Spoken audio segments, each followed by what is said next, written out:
Cafe Anyway.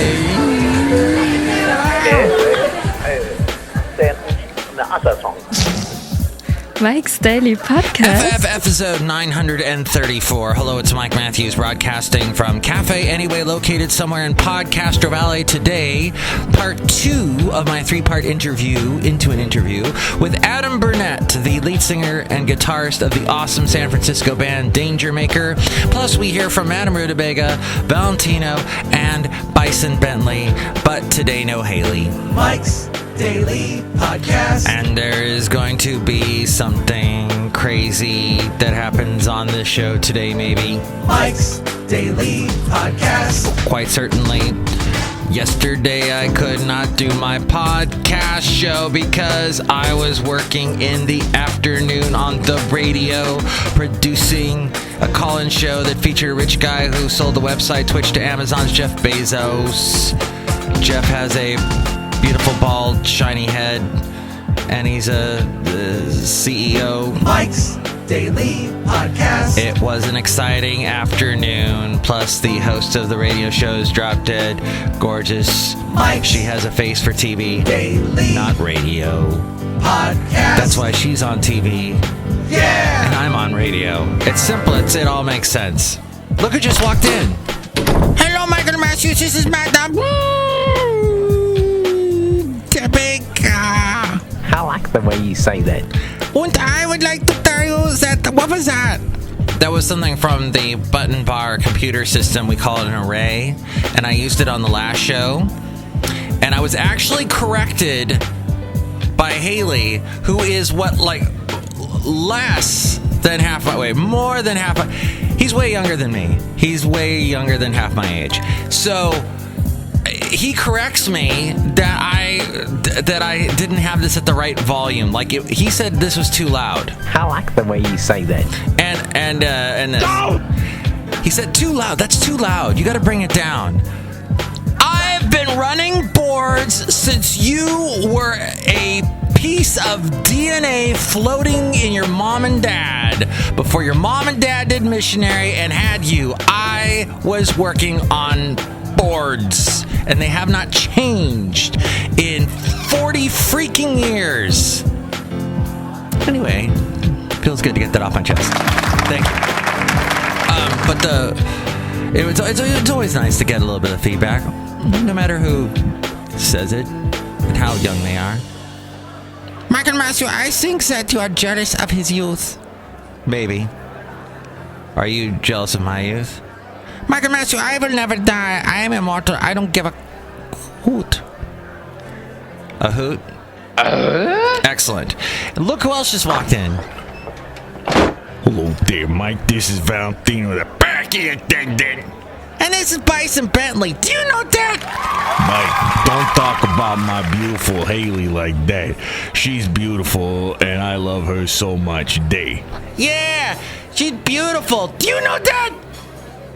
You guys, Haley's switched genders about 8 times since the show's been going on. Crazy. Yeah, that's strange. That's not even funny. But who was that? Just the president. We don't have any Pope drops. Pope drop.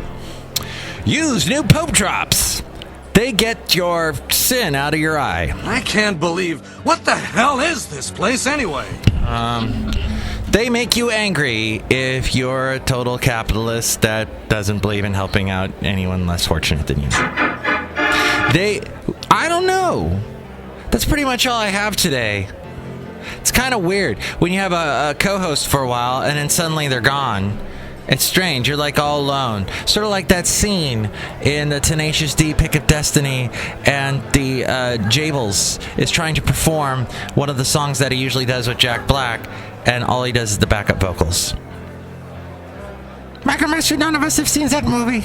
It's true. Nobody has seen that. It's a hilarious one.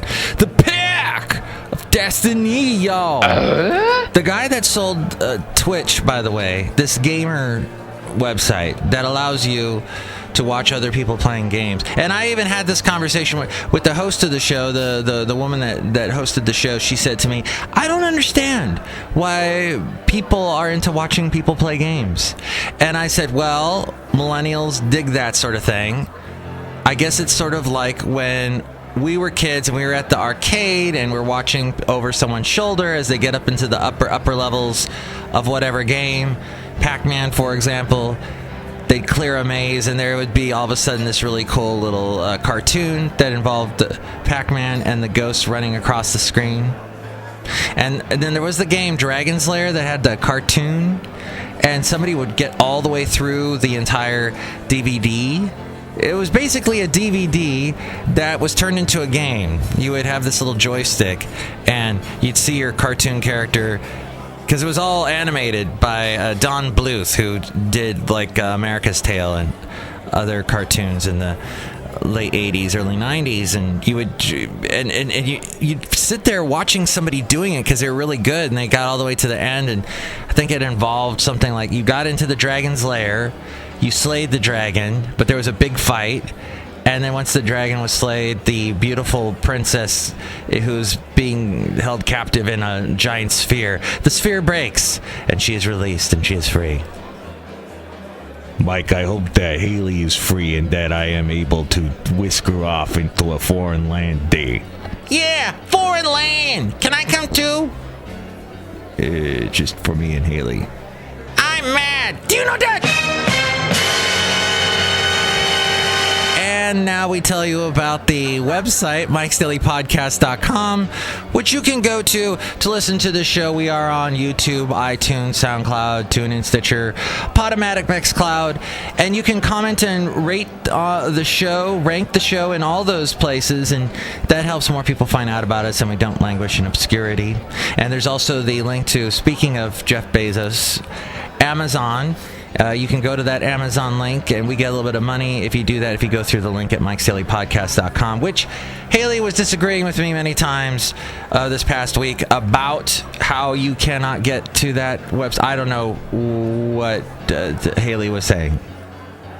But at any rate, you can get to... if you click on it, it helps us out somehow.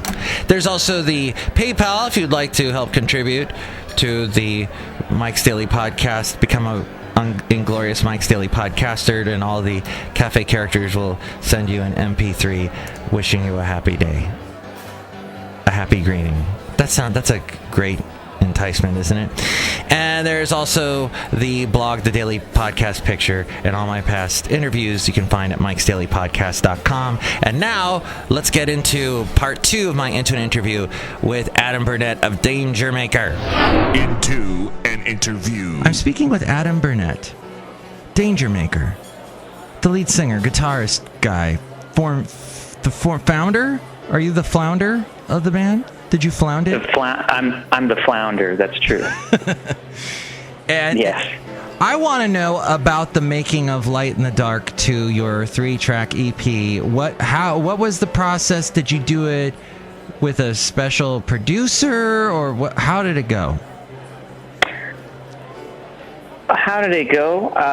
Well, I mean, our process is kind of...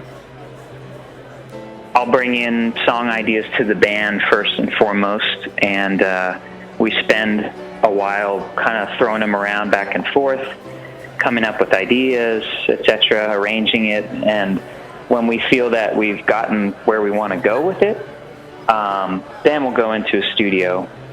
And these last 2 EPs, we've worked with Aaron Hellam, who's a producer in Oakland. Ah. Yeah, he has a studio there. So, yeah, he's great at... His style, I think, complements the bigger sound that we're going for. And he's not afraid to give his feedback, and it's been a good relationship with him. Yeah, I really like what he's doing with the sounds and everything, and mixing it together in a beautiful tapestry of a wall of wonderful Dangermaker noise. Yes. Good noise. He's good at that, yeah. And then, so we were talking last time about Disappear and about the Tom Sawyer keyboard, which is actually your guitar. You're doing all Yes. kinds of cool effects with pedals and whatnot. And then there's the ELP keys that I kind of hear in the background of it. Yes. Emerson, Lake and Palmer. Those are keyboards. Yeah, that's true. And then also kind of like a Edge sort of. I keep going back to the Edge. I don't know why. Maybe because I kind of look like him. It's. Is it the hair? It is. It is. Wait, the fact that he and I don't have it, don't have any. I don't. Actually, he always wears a little hat now, so I don't really know if he has hair or not. That's me. I wear a hat all the time now because my head gets cold because I'm bald. There you go. But yeah. Anyway, tell me about the making of "Disappear," and where did the song inspiration come from? Disappear. Let's see. Yeah, kind of some unconventional sounds in there for us that I think just came out of recording things and layering and you know, I mean that big Tom Sawyer-y sound you're talking about. I think I was fooling around with a bass pedal, running my guitar through some bass stuff, and then that came out. And you know, you're not supposed to do that, but it just sounded kind of cool, so we stuck it on the album. That's how that happened. Yeah. Yeah. It works. Otherwise, though, kind of what the song's about and that, I honestly, I think lyrically it kind of came out of living in a city that's rapidly changed so much as this one has, like we were talking about before. Just kind of feeling a little out of place, you know, like you're from another time. Yeah, with all these people that are showing up because of Twitter. Yeah, more or less. Something like that. And you know, it's not all 100% bad. It's just it's that thing you go through where you kind of I don't know, you can remember where you live from a previous time, and it's just different, and people don't understand it anymore, you know. I have visited San Francisco many times by myself, and have just felt, you know, I like love the city, but then sometimes I'm just sort of like so lost, and I feel so just like I don't belong here. It's weird, but I love it at the same time. Yeah. Well, that's what it's. I think that's kind of what it is these days. It's a little of both, and it's a little confusing, you know, because San Francisco's always been a place that welcomes anyone for any reason. You know, you can come here and do whatever you want, and that's what's great about it. That's what I love about it. And there's still like that spirit is here, but it's just so expensive and hard to make it that it's actually hard to do that for some people. So I don't know. We'll see what happens. And then you get on BART to go back to Podcaster Valley, and the people nobody talks to each other. Nobody looks at each other. Everybody's like grumpy because they're like on BART and they're. Yeah. Well, I don't know. Has BART ever not been that way? I don't know if that's changed. I guess that's the same. So I disappear into BART, and I feel like I disappear. Oh, nice segue. I like that. Oh yeah, so we were segueing. So that's nice. Dangermaker and Disappear, as I put on my radio announcer voice. Adam Burnett, great song here. Let's give it a listen here on Mike's Daily Podcast. Great.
Yay! Dangermaker! Adam Burnett. We will have the finale of my Into an Interview next show as we go outside a cafe anyway. We're bringing you Mike's Daily Podcast somewhere in Podcaster Valley. And here's today's podcast picture. And the podcast picture is a beautiful sunset that was happening in West Oakland. I was facing towards San Francisco as the sun was setting from West Oakland. You can see all the, what do they call them? The at walkers, or they're actually cargo picker-upper thingies that take the big loads off the ships. But that was the inspiration for the at walkers from The Empire Strikes Back. George Lucas was inspired by those, supposedly. And, oh, yeah, where'd that thing go?